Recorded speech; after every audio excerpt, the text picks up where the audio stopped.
దానికి కూడా చెప్పాలి. నన్ను విమర్శించే వైసీపీ వాళ్ళకి చెప్తున్నా, గొడవ పెట్టుకోవాలంటే ఎంత గొడవకైనా సిద్ధం. మాబూట గొడవ పెట్టుకుని ఎంత గొడవకైనా సిద్ధం. ఏంది గొడవ ఏంది దీనిలో? రాజకీయ విమర్శలు. నీతో గొడవ పెట్టుకునే స్థాయిలో ఉన్నాము మేము. ఓడిపోయి 11 సీట్లకే పరిమితం అయిపోయామే. నువ్వు చంద్రబాబు భుజాన్ని ఎక్కావో, చంద్రబాబు నీ భుజాన్ని ఎక్కారో తెలియదు, కానీ మీరు పెద్ద బ్రహ్మాండమైన స్టేజ్లో ఉన్నారు. మీతో మేము గొడవ పెట్టుకుంటావా? మాకెందుకు గొడవ? నువ్వు గొడవ పెట్టుకుంటావు. మమ్మల్ని నెయ్యిలో కొవ్వు కలిపారని గొడవ పెట్టుకుంటున్నావు. నువ్వు గొడవ పెట్టుకునే కార్యక్రమం చేసి ఏం మాటలు గొడవ పెట్టుకునే మాటలు ఇయ్యనా? గొడవ పెట్టిన వాళ్ళు ఎట్ట మాట్లాడతారు? సో కొద్దిగా ఆలోచన చేయమని మనం చేస్తున్నా. పవన్ కళ్యాణ్ గారిని కూడా ఆలోచన చేయమని మనం చేస్తున్నా. మీరు ఆంజనేయ స్వామి భక్తులు, పేద ప్రజల కోసం కృషి చేస్తున్నామని చెప్తున్నారు. ప్రాయచిత్త దీక్ష చేయవలసింది దీనికి కాదు, నానాజీని అడగండి. నానాజీ చేశాడు ప్రాయచిత్త దీక్ష. ఆ రకంగా మీరు తప్పు చేస్తే మీరు చేయాలి, మేము తప్పు చేస్తే మేము చేయాలి. నిరూపించు, మేము చేస్తాం ప్రాయచిత్త దీక్ష. వాకే అభ్యంతరం లేదు. అయితే ఒకటి ఉందలే, ప్రాయచిత్త దీక్ష చేస్తే కేసులు ఉండవంట. విన్నారు మీరు? నానాజీ మీద కేసు పెట్టరంట. ఒక దళితుడైనటువంటి ప్రొఫెసర్ని తిట్టారు, ఆ పక్కన ఉన్నవాడు కొట్టాడు. చూసారా మీరు? కొట్టాడు కూడా. న్యూ చట్టాన్ని తీసుకొచ్చారు భారతదేశంలో, ఆంధ్ర రాష్ట్రంలో ముఖ్యంగా. చాలా గొప్పవారండి పవన్ కళ్యాణ్ గారు.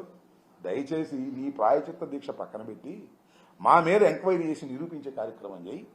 రెండోది, మీ నానాజీ తప్పు పని చేశాడు, కేసు రిజిస్టర్ చేసి అరెస్ట్ చేయి. ఈ రెండూ చేసిన రోజున నువ్వు నిజమైన దైవభక్తి ఉన్నవాడు అని నమ్ముతాం. లేకపోతే ఇది కూడా చంద్రబాబు లాగా నాటకం అనుకోవాల్సి ఉంటుంది.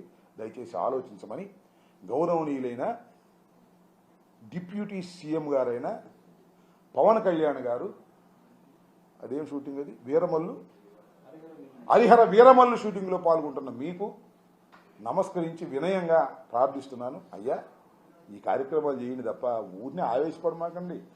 అదేమంటే దీక్షలో ఉండి కూడా మా మీద ఆవేశపడిపోతున్నారు. అసలు సరుకు లేనప్పుడు ఎక్కువ ఆవేశం వస్తుంది.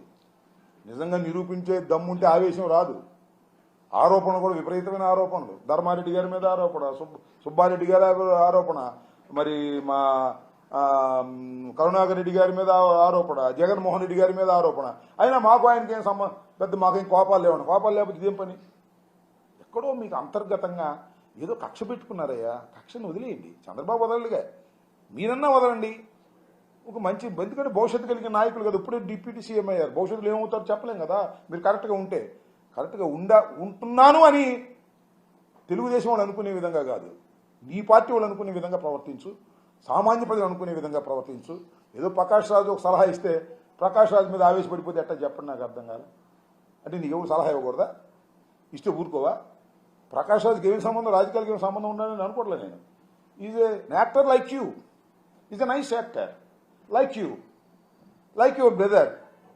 ఏదో చనువు తీసుకొని ఒక ట్వీట్ చేశాడు సమాజ శ్రేయస్సు గురించి, దానికి ఆవేశపడిపోయి ప్రకాష్ రాజు అంటే ఏంటి, ఇది ధర్మం కాదు అనేది ఒకసారి ఆలోచించవలసిందిగా నేను కోరుతున్నాను.